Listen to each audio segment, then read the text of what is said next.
It's my pleasure to welcome Kimmie Jones, who is with the Tennessee Disability Pathfinder today. She's the social media and outreach coordinator for the organization. Yes, very busy person. Welcome to the show. Thank you. I had no idea we had this kind of statewide network here. Yes. And it really is bringing people together, quite a network that is out there for people. Yes. With a variety of disabilities. Can you expand on that? Yes, basically we're all over the state, so all 3 regions, and we cover all sorts of disabilities, so everything from aging, autism, physical disabilities. We have some veterans resources, but basically it's an online database, call center, which includes all these agencies across the state. So anybody that's having any kind of concern can call us or go on our website and sort of find what they need, and it's a very easy searchable database. They could go on and say, I need advocacy for this kind of disability, and they would give you all the things in the area and contact information, or they can call us for specific assistance. So it could be a medical kind of situation, or emotional support, or just practical day-to-day living kind of information. Yes, it could be everything from we need ramps, or we need an advocate, or we need healthcare insurance information. So we sort of run the gamut of things, and we kind of really want to help people. So we get calls every day, so we welcome people to call us and search our database. That is a fantastic service. Has this been around for a while? I've never heard of it. Yes, it's been around for 16 years actually. 16 years. But it's definitely boomed. And in the we redid our website last year.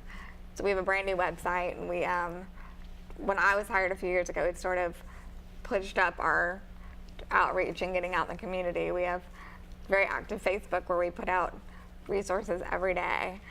So we really encourage people to connect with us. So you're posting all the time. Oh, yes. Instagram as well? We do not have Instagram. We're on Pinterest.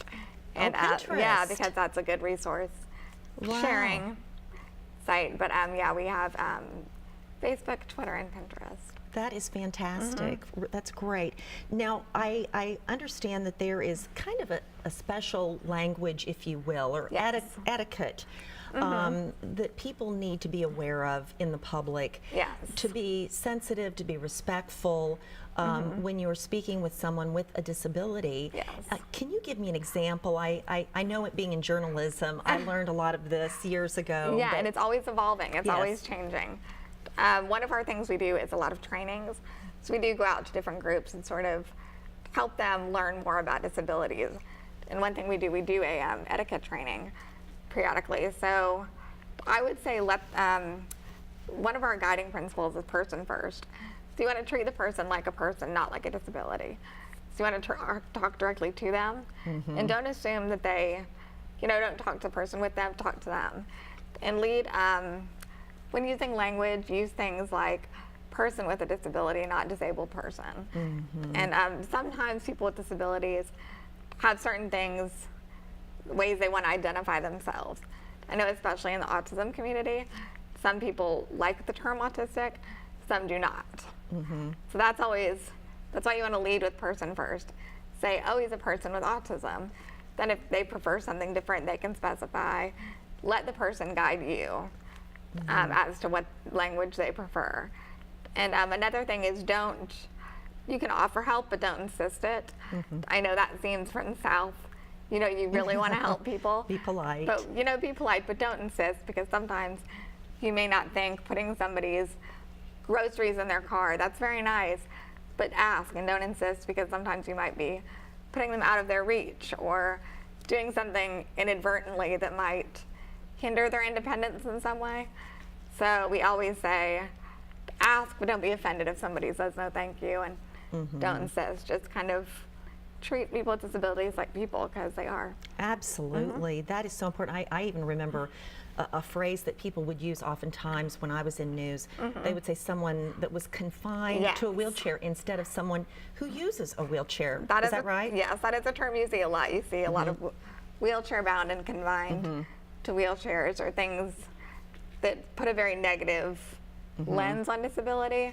So we encourage people to sort of just be practical. They use a wheelchair, or they that's kind of the language you would use, and not confined or bound. Okay, that's really important to share. And you see that a lot. You really do. You read any article or read, I mean, it's still very prevalent. It is. So. It really is, Kimmie. You mentioned, or I wanted to mention multicultural services, because that segment of our population in Middle Tennessee has really skyrocketed. Yes. So now you can offer services to people from other countries as well. Yeah, one of the great things about my office is it's very diverse and multicultural. We have 2 Spanish speakers and 1 Arabic speaker. So people can call the multicultural line and get connected to people, and those numbers are all on the website. You can get more information, but we really do aim, because disability is a hard thing to navigate when you have cultural linguistic barriers.